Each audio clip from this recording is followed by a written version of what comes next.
Et est-ce que depuis cette attaque de la préfecture de police de Paris, il y a eu d'autres tentatives d'attentats déjouées en France? Non, pas depuis le 3 octobre, juste avant. Il y a eu un 60e attentat, nous les comptons depuis 2013, un 60e attentat a été déjoué.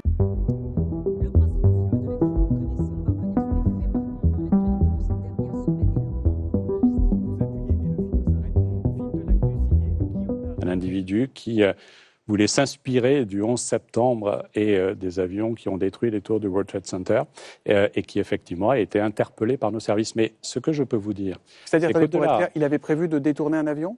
C'était son projet, il était en train de s'organiser comme cela et nos services ont fait le nécessaire pour qu'il soit interpellé.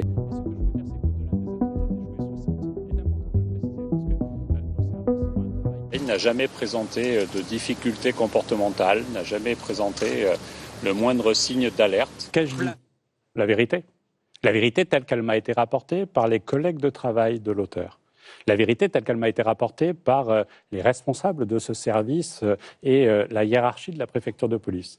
La vérité telle qu'elle apparaît dans le dossier de l'auteur. La vérité selon nos services de renseignement, qu'évidemment nous avons interrogé pour savoir si l'auteur était connu. Et je précise immédiatement, après l'extrait que vous avez repris, que l'enquête déterminera la réalité.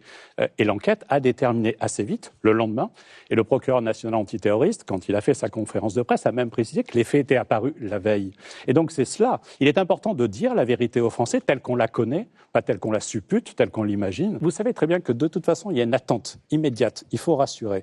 Il fallait rassurer aussi la préfecture de police à ce moment-là. Moi, je suis arrivé sur place, nous ne savions pas qu'il y avait des morts à la préfecture de police. Imaginez une seconde qu'on laisse penser qu'à la préfecture de police, nous savions que cet individu était radicalisé et dangereux et qu'on les laissait. C'est toute la préfecture de police qui était en cause. Donc oui, j'ai pris mes responsabilités, celles de défendre la préfecture de police et les policiers qui, jour et nuit, travaillent à la sécurité pour la préfecture de police de la plaque parisienne.